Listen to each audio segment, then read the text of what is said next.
뭐 김호중 씨 얘기가 지금 제일 온 뉴스를 좀 덮었다 해도 과언이 아니에요. 지금 김호중 씨 관련 수사는 어떻게 진행이 되고 있을까요? 장유민 변호사님. 새로운 사실관계들이 속속 드러나고 있는데요. 영상 보신 분들 많이 확인하셨겠지만 정차돼 있던 택시를 들이받았습니다. 택시는 신호에 걸려 있는 상황이었기 때문에 택시기사분이 아마 운행 중이었었겠죠. 네. 확인해봤더니 택시기사 2주의 진단을 받았다는 겁니다. 아. 지금까지는 그렇다면 도로교통법상 사고 미조치 혐의가 주된 혐의였는데 이런 운전자를 다치게까지 한 혐의가 더해졌기 때문에 특가법상 도주치상 혐의가 추가로 좀 더해질 수밖에 없는 그런 상황이 됐고요. 왜냐면 이 영상 봐도 네. 당시에 그냥 스치기만 한 게 아니라 충격이 상당했을 거란 건 짐작할 수 있는 대목이잖아요. 그렇죠. 네. 그렇기 때문에 상해 진단서를 아마 이 피해자분이 경찰에 제출한 것 같습니다. 아하. 그리고 이 사건을 들여다보고 있는 서울 강남경찰서는요. 어제 저녁 6시 35분부터 저녁 9시 30분까지 3시간 동안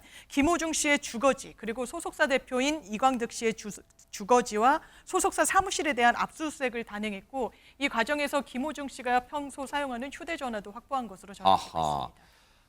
압수수색을 단행했어요. 경찰이요. 그 경찰의 얘기 좀 들어보시고 이어가 보도록 하겠습니다. 어떤 증거물도 확보했는지 한 말씀만 부탁드리겠습니다. 휴대전화나 노트북 확보하셨습니까? 메모리 카드 관련된 거 확인하셨어요? 오늘 압수수색에서 어떤 것들 중점적으로 보셨습니까? 그런데 보세요. 백성문 변호사님, 그런 궁금증은 있어요. 지금 정황들을 보면 김호중 씨 측이, 즉 김호중 씨 소속사가 뭔가 법률적 조력을 받는 듯해요. 그러면 물론 단언할 수는 없지만 경찰이 소속사 대표와 김호중 씨의 자택 그리고 사무실 등을 압수수색할 거라는 것도 어느 정도 예견했을 거란 말이에요. 그런데 네, 그렇죠. 거기서 압수 품목 중에 김호중 씨 휴대전화가 있어 확보됐다고 했어요. 네. 그런데 그 휴대전화가 과연 네. 그 사고 난 날 사용했던 휴대전화일까요? 아니면 여러 대 있을 수도 있잖아요. 그거는 이제 경찰에서 확인을 하겠죠. 아하. 일단은 확인할 수밖에 없는 것이고, 일단은 본인이 그 우리 영상에도 나오잖아요. 통화하고 있는 모습. 네. 그 휴대전화인지 여부는 분명히 금방 확인이 될 겁니다. 아하. 만약에 뭐 그럴 일 없겠지만 그것까지 만약에 숨겼다 그러면 더더욱이나 큰 의심을 받은 상황 아니겠습니까? 예, 예. 근데 휴대전화가 요즘에 또 녹음 기능들이 많이 있어서 네. 녹음이 됐을 수도 있거든요. 아, 자동 녹음 기능. 네, 자동 녹음 기능 이제 아. 그런 부분들도 확인하고 또 인위적으로 무언가를 삭제하면 포렌식하면 다 나옵니다. 아하. 그럼 인위적으로 뭔가를 삭제했다면 무언가 숨겨야 될 부분이 있는 것이니 그것도 역시 당연히 확인할 것이고요. 그러니까 이게 단순하게 그냥 들어가서 그냥 대충 형식적으로 모양만 이게 아니라 이제 그런 거 전자기기 관련된 것들은 대부분 압수를 하고요. 그리고 이제 무엇보다 이제 가장 논란이 되고 있는 게 김호중 씨가 사고 낸 그 차량에 블랙박스 안에 있던 메모리 카드를 파손했다 그랬잖아요. 그러니까요. 혹시 그게 숨겨져 있었는지 그런 것도 좀 확인을 했을 것이고 오. 그리고 사실 그것만 가지고 전부 다 확인 못 합니다. 술 마셨는지 그걸 어떻게 확인해요? 그러네요. 그럼 음주 여부 확인하기 위해서는 그런 이제 뭐 통화 내용이나 혹여라도 있는 뭐 카톡 내용이나 이런 것들을 보고 더 중요한 거. 네. 그 술집. 아. 그 술집에서 같이 김호중 씨하고 동석했었던 네. 김호중 씨는 술 안 마셨다고 하니까 동석했던 사람들 일일이 조사할 것이고 네. 그다음에 그 사람뿐만 아니라 그 주점 안에 있는 여러 관계자들이나 직원들도 다 조사를 할 겁니다. 아하. 그래서 예전에 이창명 씨 때도 기억하실지 모르겠지만 맥주 몇 병 시키고 못 시킨 것까지 다 찾아내잖아요. 맞아요. 그런 부분들에서 꼼꼼하게 조사를 할 것으로 보입니다. 아하.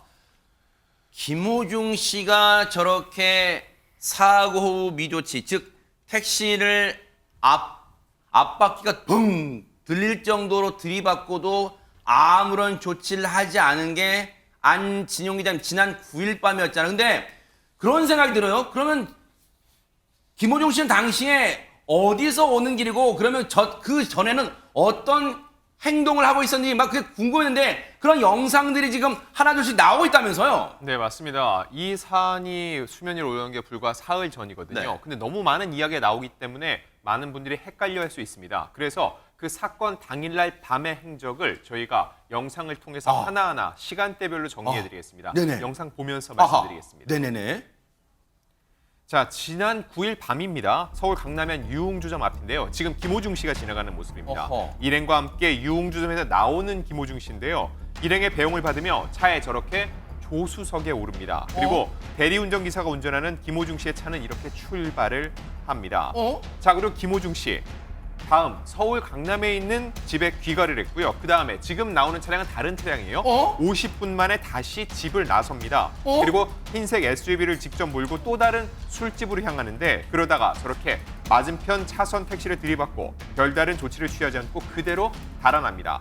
자, 지금은 5분 뒤 상황입니다. 네. 사고 직후 현장과 200m 떨어진 곳인데 차에서 내린 김호중 씨가 어디론가 전화 통화를 하고 있는 모습입니다. 어허. 자, 이후에 어떻게 됐을까요? 그리고 2시간 뒤에 김호중 씨의 매니저인 30대 남성이 지금 보이시는 저 김호중 씨의 옷을 갈아입은 채 경찰서를 찾아가 자신이 운전했다고 자수를 하게 됩니다.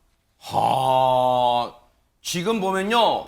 여러분, 새로운 영상을 지금 보신 거잖아요. 애초에 지난 9일 날 밤 흰색 SUV 차량을 몰고 택시를 들이받았던 그 사고 차량은 흰색 SUV 차량이었는데 그 앞으로 가봤더니 짙은색 세단 승용차에서 세단, 그 세단의 조수석에 대리기사 불러서 그 차를 타고 집으로 갔는데 집에 가자마자 흰 차를 바꿔 타고 나와서 저렇게 택시를 들이받은 거잖아. 그러면 보세요. 이담 아나운서. 김호중 씨 매니저가 김호중 씨하고 옷을 바꿔 입고 사고 2시간 만에 경찰서 가서 내가 운전했어라고 허위 자수했잖아요. 그러면 그 시간에 김호중 씨는 뭐 했어요?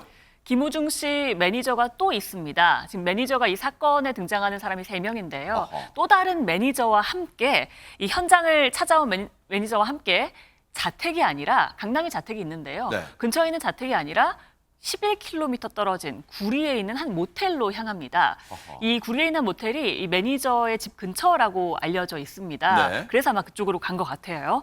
경찰의 출석 요구 전화, 문자 계속해서 왔는데요. 모두 무시한 채 사건 발생한 지 17시간이 흐른 뒤인 다음 날 오후 4시 30분에 알려진 것처럼 경찰에 출석해서 운전한 사실을 부인을 하다가 경찰의 추궁 끝에 결국 운전한 사실을 인정을 하게 됩니다. 그리고 이때 경찰이 김호중 씨에 대해서 음주 측정을 했는데요.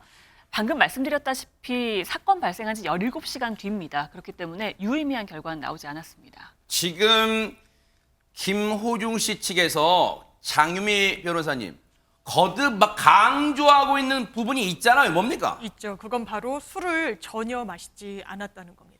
이 지난 10일, 그러니까 사고가 발생한 날 다음 날 경찰에 출석했을 때 김호중 씨는 경찰에서도 본인은 술을 마시지 않았다고 진술을 했는데요. 그 뒤에 술자리가 있었다. 그리고 뭐 어떤 주점에서 나오는 행적 같은 영상 같은 것이 보도되자 다소 말을 바꾸긴 합니다. 이 말인즉슨 네. 술자는 입에 댔지만 술을 마시진 않았다는 겁니다. 다소 납득할 수 없는 주장이라고 생각하시는 분들이 많으실 텐데요.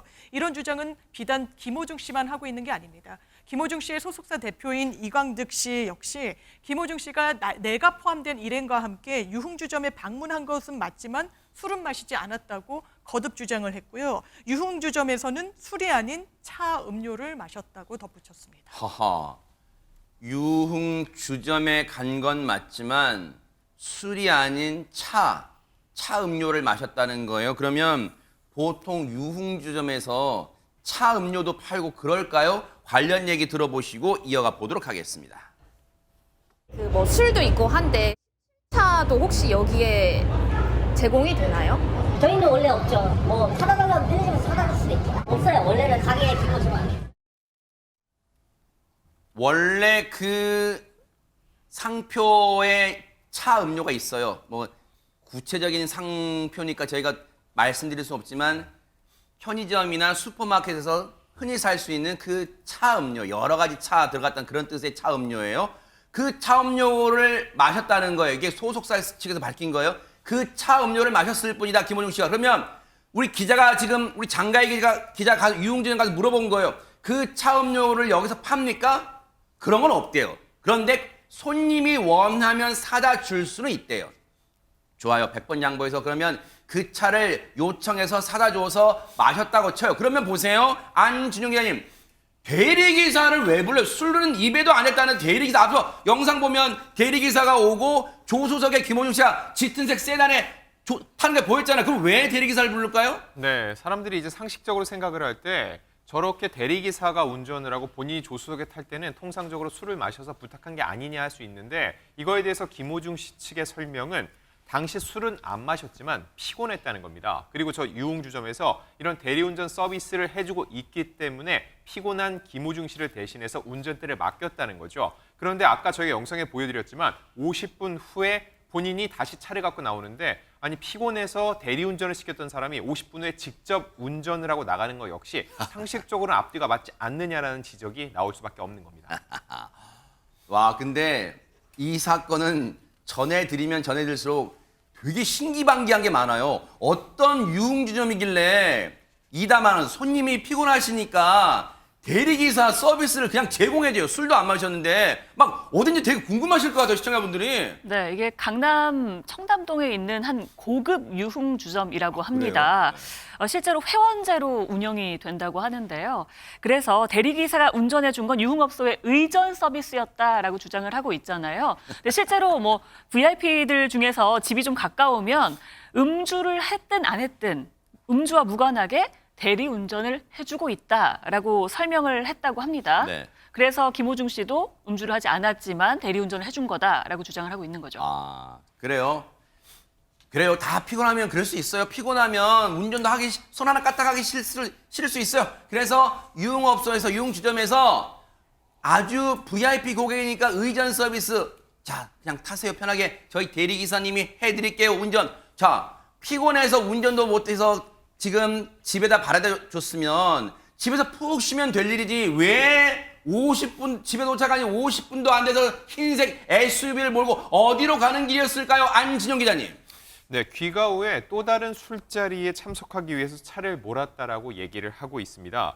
저렇게 아까 말씀드렸지만은 대리운전을 이용했던 이유는 피곤했기 때문이라고 했죠. 근데 50분 정도 휴식을 취한 후에 그래서 내가 다시 체력을 회복하고 만나러 갔다 이렇게 주장을 할 수는 있지만은 여기서 지금 음주 의혹이 있기 때문에 다시 차량을 갖고 저렇게 나간 거에 대해서 사람들이 그렇게 긍정적인 시선을 보내기는 어렵다는 겁니다. 그리고 지인들과의 술자리로 이동하다 사고 난 것은 맞다. 집에 갔다가 지인의 연락을 받고 압구정동으로 향하던 중이었다고 하는데 네. 그게 귀가 후에 다시 운전대를 잡은 이유라고 하는데 중요한 건 그럴 수 있다는 겁니다. 하지만 사고가 났을 때 저기에서 곧바로 이탈을 하고 조치를 제대로 취하지 않았다는 거. 그리고 사고 직후에 경찰이나 보험사가 아니라 매니저에게 먼저 연락을 하고 현장을 처리하지 않았다는 지점에서 계속된 의혹이 제기될 수밖에 없다는 거죠.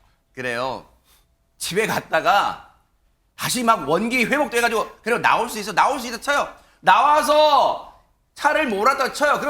그런데 저 차량이 저 택시를 앞서 보셨죠? 여러 번 말씀드리지만 덜컹 자기 차 앞바퀴 덜컹 튀어오를 정도로 강하게 차를 받았으면 그 자리에서 처리하면 되는데 왜 매니저랑 저 11km 떨어진 구리에 있는 숙박업소에 왜 간 거예요? 이담 아나운서. 김호중 씨 측 관계자에 따르면요. 일단 자택으로 가면 취재진이 몰릴까 봐. 그 밤에 누가 어떻게 알고 취재진이 와요? 취재진들의 기사도 안 났는데. 능력을 굉장히 높게 산 것 같습니다. 취재진이 몰릴까 봐 호텔로 갔다라고 설명을 하고 있습니다. 이것뿐만 아니라요. 그날의 김호중 씨 행적에 관해서 김호중 씨 측이 내놓은 해명들을 제가 정리를 좀 해봤는데요. 네. 이렇습니다. 일단 술잔 입에 댔지만 술이 아니고 차 음료를 마셨고 피곤해서 대리운전을 해서 집으로 갔지만 다시 놀러 나가려고 운전대를 잡았고 또 그러다 사고가 나서 공황이 왔지만 차분하게 태연하게 매니저와 통화를 했고 또 집이 가까이 있었지만 멀리 있는 숙박업소로 향했다라는 겁니다. 나 살다 이런 코미디 같은 상황은 또 처음 보는 것 같아요. 이 해명들 어떻게 들으셨습니까? 맨 마지막 거 하나만 좀 얘기를 할까요? 네, 뭐 앞에도 뭐 지금까지 입 아프게 계속 얘기를 했으니까. 지금 아까 구리시에 있는 한 모텔로 이제 차 사고를 내고 매니저와 함께 갔잖아요. 네. 아니 다른 사람이 출두했는데 기자들이 왜 찾아요? 아니 본인이 출석을 했고 그게 소문이 나야 그 다음에 김호중 씨의 취재진이 몰리지. 김호중 씨 옷을 입고 다른 사람이 갔잖아요, 매니저가. 네. 근데 어떻게 수사기관보다 기자분들이 더 빨리 하나요? 네, 제가 진짜 저도 단언하진 않겠습니다. 만약에 김호중 씨가 이게 음주운전이 아니었다면 정말 억울할 것 같은데 너무 우연이 많습니다. 아까 시작했던 것처럼 제가 이 첫 보도 나왔을 때 그런 얘기를 했거든요. 음주 측정 결과 음주 수치가 나오지 않았다가 중요한 게 아니고 저 차 사고 나기 전에 뭘 했는지를 밝히는 게 중요하다고 얘기를 했어요. 근데 하필 유흥주점이네요. 그러네요. 술을 마시는 곳입니다. 아하. 하필 거기서 술을 안 먹고 차를 마셨네요. 하필 또 피곤해서 대리를 불렀어요. 네. 근데 대리를 불러서 피곤해서 공연 때문에 술을 입에도 못 댄다 그랬거든요. 네. 근데 다시 나간 데가 또 술자리네요. 하하. 거기서도 차만 마시려고 그랬나요? 어. 그거 다 이상해요. 그리고 나서 사고가 난 다음에 사실 통상 저 상황에서 음주 상황이 아니고 혹여라도 뭐 휴대폰을 보다가 뭐 그랬다거나 하면 내려서 죄송하다 하고 사고 신고하고 보험 조수했으면 저희가 이런 얘기를 할 일도 없습니다. 그렇죠. 근데 거기서 심히 공항에 왔는데 주머니에 손 넣고 태연하게 매니저랑 통화를 하고요. 뭐 본인은 몰랐고 매니저가 자진 출동한 거라고 했더니 본인 옷도 벗어줬어요. 왜 벗어줬을까요? 근데 그 대목이 이해 안 돼요. 추워서 벗어줬나요? 벗어달라고 하면 이유를 물어볼 거 아니에요. 그렇죠. 그리고 더 이해 안 가는 건 또 다른 매니저 나서 저희 블랙박스 메모리 칩을 파손했죠. 블랙박스 메모리 칩을 왜 파손했죠? 그 이유는 안 가르쳐줘요. 그러네요. 그 매니저 직원의 독자 판단이었다는데 그러면은 예를 들어서 다 짜고 한 명은 나가고 한 명은 혹여 김호중 씨 운전하는 모습이 보이니까 그걸 없앤 완전 조직적이었다는 뜻인 건지 아니면 다른 이유 때문에 그걸 파손했어야만 했었는지 이 모든 그러니까 지금 그 만약에 음주를 안 했다면 이 모든 게 너무나 다 우연히 음주를 한 것 같은 모양새로 가고 있다라는 거. 거기다 구리에 있는 모텔에 가서 17시간을 있었던 게 아까 취재진 피하기 위해서라고 그랬잖아요. 네. 우리가 보통 접촉사고를 내고 제3의 장소 가 있는 경우는 무언가 숨길 게 있는 경우입니다. 아니 공항장에까지 있으면 집에 가서 쉬어야죠. 맞아요. 집이 제일 아늑하잖아요. 그럼요. 매니저하고 낯선 왜 구리에 호텔도 아닌 모텔에 가 있습니까? 아하. 그러니까 이거는 누군가가 자기를 찾기 어렵게 아까 취재진이라는데 취재진은 제가 상식적으로 말이 안 된다고 말씀드린 거고 결국은 경찰에서 전화 오는 거 문자 오는 거 다 피하고 17시간 동안 버틸 장소를 찾았다고 제가 음주했단 말 안 하겠습니다. 그렇게밖에 볼 수 없다라는 것이 이 사건의 전모인 것 같습니다. 그런데요, 참 희한한 게요, 이 모든 상황을 내가 지시했소! 라고 하는 게 누구냐면, 김호중 씨 소속사 대표라는 사람인데, 지금 어느 정도 김호중 씨랑 친하길래, 왜냐면 지금 자기가 곤란한 상황을 지금 다 떠안고 가겠다는 거 아니에요? 지금 자기가 지시했다는 거 아니에요? 그렇습니다. 일단 총대를 메고 있는 게 소속사의 대표인데요. 김호중 씨와는 일반적인 소속사 대표와 소속 연예인의 관계는 아닙니다. 왜냐하면 친척 관계이거든요. 아, 그래요? 그리고 이 소속사 대표인 이광득 씨도 과거에 연예인이었습니다. 왜냐하면 SBS 공채 개그맨 9기 출신이고요. SBS의 과거 가장 대표적인 개그 프로그램인 우차사에서 여러 인기 코너에 출연을 하기도 했었습니다. 아, 기억나. 이제 기억나. 네. 얼굴 보니까 기억납니다. 얼굴 보시면 아하. 기억하시는 분들 많으실 텐데요. 김호중 씨도 이 소속사 대표에 대해서 내 친척 형이고 어렸을 때 서울에서 한동안 같이 기거했다라고 밝힌 적도 있습니다. 네. 상당히 가까운 사이로 볼 수 있는데 이 소속사 대표가 어떤 행동을 했느냐. 일단 매니저에게 김호중의 옷을 꼭 빼서 입고 경찰에 출두하고 일 처리를 대신 하라라고 지시를 했다라는 겁니다. 그래서 그 지시를 받은 매니저가 대신 경찰에 출석해서 내가 음주운전을 하고 사고를 냈다라고 이야기를 했다라는 건데요. 이 매니저도 사실 김호중 씨와는 특수관계라고 할 수가 있습니다. 네. 단순 매니저가 아니라 육촌 누나의 전 남편인 것으로 확인이 됐거든요. 그렇기 때문에 이 매니저 A 씨 같은 경우에는 원래는 육촌 누나와 결혼을 한 상태에서 엔터테인먼트 회사에 입사를 했지만 그 이후에 이혼을 한 것으로 알려져 있고요. 그러는 사이에 또 다른 매니저는 김호중 씨를 모텔로 안전하게 귀가를 시키고 그리고 또 다른 매니저는 김호중 씨의 차량의 블랙박스 메모리 카드를 손상시켰습니다. 아니, 이건 당연한 얘기지만요. 여러분, 누차 말씀드리지만요. 사람이 살다 보면 접촉사고 낼 수 있어요. 연예인도 낼 수 있죠. 근데 그 접촉사고 지금 호미로 막을 수 있는 일을 지금 가래로도 못 막는 상황까지 됐잖아요. 왜냐하면 이 접촉사고를 뭔가 무마하고 숨기려고 은폐하려고 소속사 매니저 3명이 동원되고 그리고 대표까지 나서 내가 시켰어 라고 하고 있어요. 그런데 장유미 변호사님, 네.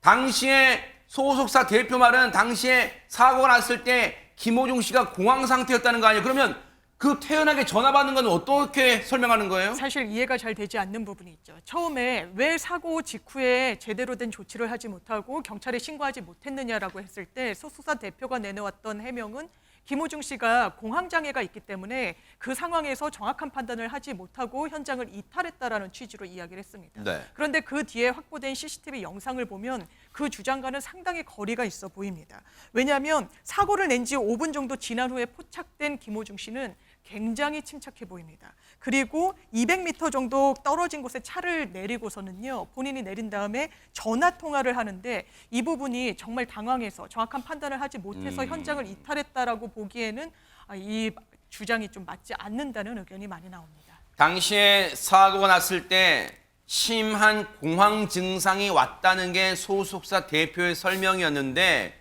왜냐하면 지금 김호중 씨는 일절 본인의 입장을 내놓지 않고 있어요. 소속사 대표가 그렇게 말한 거예요. 당시에 김호중 씨가 공황 증세가 와서 그랬다. 그래서 현장에서 이탈했다 하는데, 전문가가 볼 때는 정말 저런 상태에서도 태연하게 통화를 할 수 있는 건지 한번 들어보시고 이어가 보도록 하겠습니다.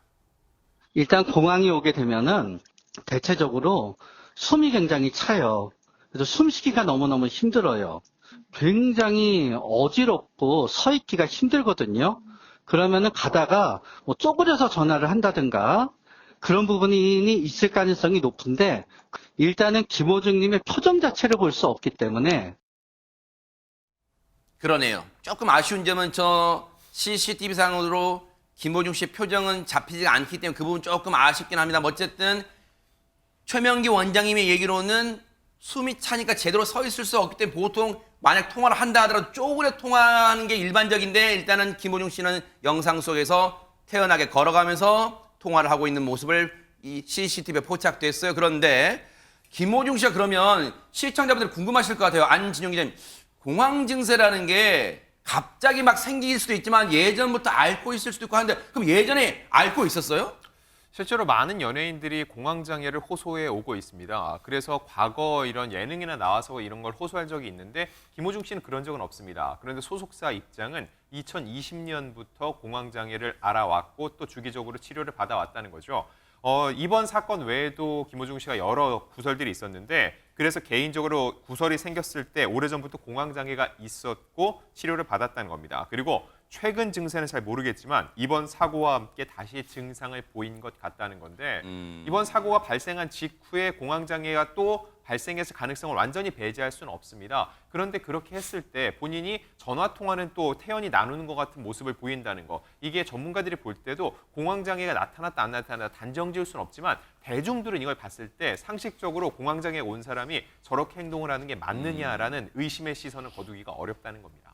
김호중 씨가 예전에 공황 증세를 앓았었는데 조금 나아졌다가 다시 이번 일로 공황 증세를 지금 나타냈다는 거 아니에요? 그런데 이담 아나운서, 이것 때문에 지금 과거 방송에서 했던 얘기가 다시 지금 회자가 되고 있다는데요. 어떤 얘기를 한 거예요? 지난 3월에 한 예능 방송에 나와서 했던 이야기인데요. 공황장애가 있어서 비행기 타는 게 좀 힘들었었다고 합니다. 그런데 이걸 극복하는 방법을 배웠다는 거예요. 동료 연예인이 그렇게 공황장애를 극복한 데는 야한 생각이 좋다라고 해서 야한 생각을 했더니 비행기 타고 유럽 갈 때 큰 도움이 됐다. 뭐 이런 얘기를 농담처럼 했는데요. 이번에 사고 났을 때 바로 이 공황이 다시 왔다라고 설명을 한 겁니다. 물론 100번 양보해서 우리 일반인들도 백성원 변호사님, 네.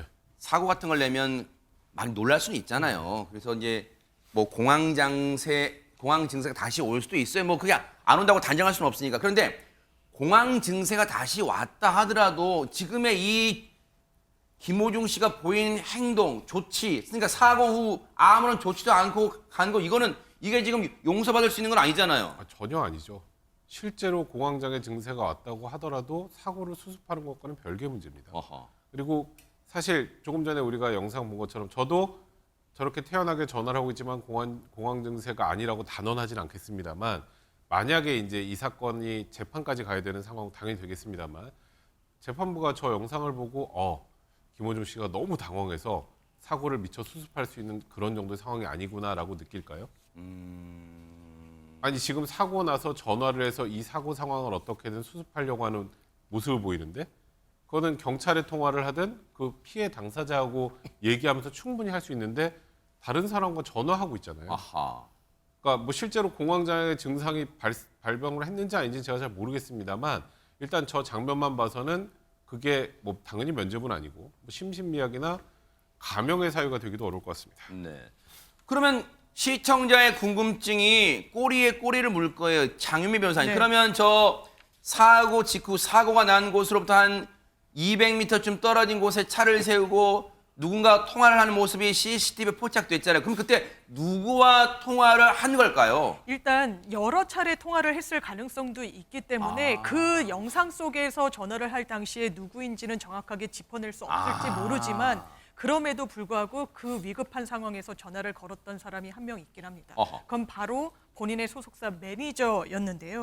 요즘은 자동 녹음이 되는 기능을 사용하는 휴대전화, 이게 사용하시는 분들도 많으시잖아요. 지금 언론 보도를 보면 경찰에서 녹취 파일을 확보했다라고 하는데 그 내용인 즉슨 그 당시 김호중 씨가 매니저에게 내가 술을 마시고 사고를 냈는데 이 부분 좀 처리해줘 라는 취지의 대화를 나눴다는 녹취 파일을 매니저의 전화통화 내역에 남아있다라는 겁니다. 현재 경찰이 매니저의 휴대전화도 확보를 해놓은 상황이기 때문에 이 녹취 파일이 검찰 손에 증거로 들어가 있다라는 보도가 나오고 있고요.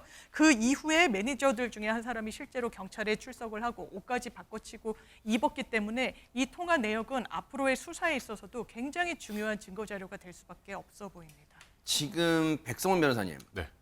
모 언론에서는 지금 장윤미 변호사님 말씀하신 당시 김호중 씨가 사고 직후에 매니저와 통화한 녹음 육성 파일을 확보했네 어쨌네 막 그런 보도가 있지만 아직 그 육성이 나오지는 않고 있어. 혹시 네. 경찰이 만약에 갖고 있다면 이걸 왜 공개를 하면 가장 확실하게 사건의 전말을 밝힐 수 있을 텐데 왜 아직 공개를 하지 않는 걸까요? 근데 만약에 저희 백번 양보에서 지금 말씀하셨던 것처럼 내가 지금 술을 마셨으니까 이 사고를 처리해 줘라는 음성 파일이 있다고 하더라도 음주운전죄는 처벌 못합니다. 왜요? 많은 분들이 굉장히 의아하시지만 과거에 기억하실지 모르겠지만 크림빵 뺑소니 사건 때도 본인이 술 마시고 운전했다고 자백했어요. 어허. 근데 음주운전죄 처벌 안 됐어요. 왜요? 이창명 씨 기억하실지 모르겠지만 네. 음주운전죄 무죄였어요. 예. 객관적인 수치 증거가 없잖아요. 그래서 17시간이라는 얘기가 계속 강조가 되는 겁니다. 그러니까 내가 실제로 술을 마셨다고 자백을 해도 내가 얼마를 먹었는지 수치가 몇인지를 알아야 이게 면허 정지 상태 수준인지 면허 취소 상태 수준. 소주 2병을 먹었는데 어떤 사람은 조금 나올 수도 있잖아요. 그래서 결국은 이 객관적인 수치가 없으면 스스로 자백을 해도 음주운전 처벌이 안 돼요. 그래서 경찰 입장에서는 저걸 가지고 있다고 외부적으로 공개하는 것도 사실 경찰 내부에서는 피의사실 공표 문제부터 시작해서 여러 가지 부담이 되죠. 부담이 되는 거예요. 그래서 경찰은 저 녹취 파일을 확보했다고 하더라도 그 파일이 있다 없다라고 단언해서 말하지는 않을 겁니다. 그래서 그렇군요. 지금 이러다 보니까 김호중 씨 소속사는 언론 보도가 나올 때마다 이런 식의 대응을 하고 있어요. 그 언론 기사에 맞춤형 해명을 하고 있는데 하지만 대중의 반응은 안진용 기자님 싸늘하다는 게 좀 감지가 되는데 어떻습니까? 일단 대중과 팬덤의 반응을 구분해서 볼 필요가 있습니다. 물론 대중 안에 팬덤도 포함이 되지만 팬덤들은 아직도 지지를 하고 있거든요. 이거를 극명히 볼 수 있는 하나의 사례가 있습니다. 네. 어떤 거냐면은 김호중 씨의 팬카페가 이 구호단체에 기부금을 냈는데 이게 거절당했다는 거죠. 일단 이 팬덤 같은 경우는 뛰어난 가창력을 가진 김호중의 선한 영향력이 널리 전파되길 바란다 하면서 이 50만 원을 전달을 했습니다. 네. 이거는 학대 피해 아동 지원 명목이었는데 네. 중요한 거 어제 이 해당 비영리단체에서 사회적으로 무리를 일으킨 공익과 관련된 기부금 수령은 매우 곤혹스럽다면서 사회적으로 절대 용인될 수 없는 행위를 감안해 이번 기부금을 정중히 거절할 수밖에 없었다라고 얘기를 했습니다. 결국 팬덤들은 이번 사안과는 별개로 김호중 씨의 이름으로 기부를 했지만은 중요한 거는 이 비영리 단체에서 볼 때는 이 사안 자체가 이미 사회적 무리고 대중적 시선으로 봤을 때는 이 돈을 받는 게 온당치 않다고 판단을 했다는 거죠. 결국 이런 여론을 의식해서 기부금 반환을 결정했다는 건데 결국은 상식적으로 그 눈높이에 맞지 않는 행동들이 계속되고 있다는 겁니다. 논란이 되는 부분은 이것만 있는 게 아니에요. 지금 우려의 목소리가 지금 점점 커지고 있다면서 이 부분도 있다면서요, 이담 아나운서. 이번 일로 난감해진 분들이 굉장히 많은 것 같습니다. 일단 김호중 씨는 출생은 경상남도인데요. 김천에서 고등학교를 나왔거든요. 그래서 이제 경상북도 김천시에 김호중 소리길이라는 게 조성이 되어 있습니다. 그래요? 3년 전에 있네요. 진짜 써있네요. 수억 원을 들여서 조성을 했다고 해요. 이게 이제 김천시의 유명 관광지인 연화지 근처에 있어서 많은 분들이 찾기도 하고요. 여기에 보시면은 지금 사진도 이렇게 그림도 이렇게 있지만 네. 김호중 씨의 동상도 피아노 의자에 앉아 있는 게 있어서 거기서 사람들이 사진을 많이 찍거든요. 그래요? 그런데 이걸 철거해야 한다라는 주장이 나오고 있는 겁니다. 네. 사회적 물의를 일으킨 연예인으로 인해서 김천시의 이미지가 훼손될 수 있다면서 일부 시민들이 이 소리길을 좀 철거를 해야 된다라고 주장을 하고 있는 건데요. 김천시의 입장은 아직 나온 건 없습니다만 네. 앞으로 좀 지켜봐야 될 것 같습니다. 아니 김호중 씨나 김호중 씨 소속사 대표는 이 정도 파장을 그냥 음주운전이 뭐 음주운전 제가 단언한 거 아니에요. 말씀드리지만 음주운전 아닌 것만 이 강조하다 보면 모든 이 사안이 쉽게 사그라들 줄 알았을까? 이 정도 파장 올 거라고 예상 못해서. 왜냐면 보세요. 생각해보세요, 여러분. 블랙박스 메모리 카드가 애초에 없었다고 했다가 그 나중에 대표가 지시해가지고 매니저를 시켜가지고 메모리 카드를 빼서 파쇄했대. 부셨다는 거 부셔! 이게 일반적으로 할 수 있는 짓이에요, 이게? 그러니까요. 이 부분은 사고 자체도 사실 문제지만 거기서 어떻게 마침표가 찍혔으면 재개 가능성이 있을지 모르겠지만 그 이후의 조치 때문에 상당히 좀 어려워지고 있는 것 같습니다. 실제로 연예계에서 어떻게 보면 퇴출 수순을 밟는 거 아니냐라는 일부의 어떤 반응들도 나오고 있는데요. 실제로 김호중 씨 같은 경우에는 내일과 모레 경남 창원에서 공연이 예정돼 있었고요. 또 오는 23일과 24일은 서울에서, 그리고 다음 달 1일과 2일에도 경북 김천에서 공연을 할 계획이었습니다. 상당히 빡빡한 스케줄이었는데 특히 오는 23일부터 24일 서울에서 열릴 공연은 상당히 큰 규모의 공연으로 예정돼 있었습니다. 세계 최정상 악단의 현역 단원들이 내한하는 공연으로 상당한 관심을 모았었거든요. 그리고 이 공연에서 김호중 씨가 메인 게스트였습니다. 그런데 뺑소니 소식이 알려지면서 주간사인 KBS에서는요, 이 공연을 주관하고 있는 업체에 김호중 씨는 출연할 수가 없다. 대체 출연자를 급하더라도 반드시 대신 세워야 된다. 이런 주장 내놓고 있고요. 네. 만약에 김호중 씨가 예정대로 이 무대에 서게 된다면 KBS가 주최한다는 그 부분 삭제하고 KBS 로고도 쓸 수 없다라고 지금 엄포를 놓고 있는 상황입니다. 상당히 곤혹스러울 수밖에 없는 상황에 김호중 씨가 처한 거고, 또 하나는 광고 위약금 문제가 걸려 있습니다. 일단 광고 계약이 연예인의 어떤 귀책으로 파기가 되면 위약금을 상당 부분 물게 된다라는 건 좀 많이 알려진 사실이기도 한데요. 보통은 광고 계약서에 사회적 물의를 일으킬 경우 계약이 해지되면 2배에서 3배, 그러니까 받은 돈의 이 정도 되는 금액을 이제 반환해야 된다라는 조항이 많이들 들어가 있습니다. 때문에 김호중 씨 같은 경우에는 워낙에 탑스타여서 광고를 많이 찍기도 했지만요.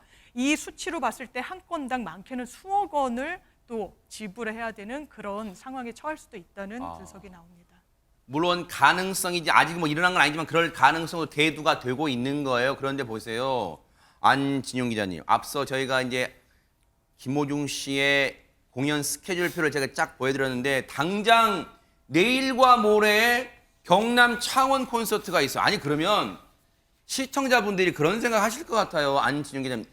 상황이 이 지경까지 됐는데 어떻게, 물론 공연 중요해요. 공연 뭐 표 사가지고 오신 분들 계실 테니까. 그런데 공연을 하지 말라는 게 아니라 뭐 한다고 하니까, 강행한다고 하니까, 자 공연한다고 쳐요. 그러면 거기서 공인이면, 책임 있는 공인의 자세라면 이 내용에 대해서 일절 언급을 안 하고 공연할 수가 있을까요? 어떻습니까?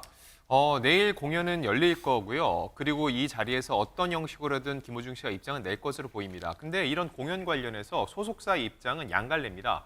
대중적으로, 대외적으로 언론을 통해서는 사과를 하고 있지만은 팬카페에 올린 글을 보면은 아티스트를 무슨 일이 있어도 보호하겠다. 그리고 모든 공연은 예정대로 열릴 것이라고 얘기를 하고 있습니다.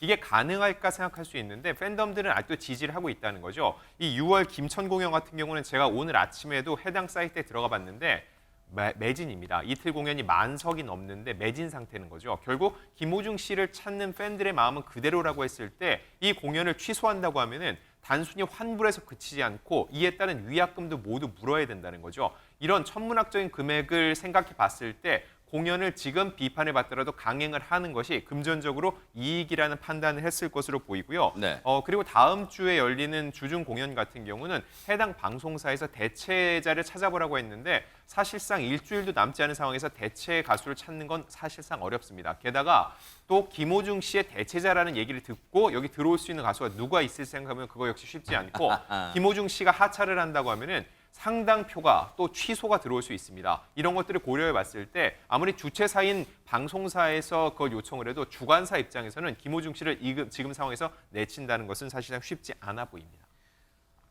진짜 희한한 상황이에요. 희한한 상황.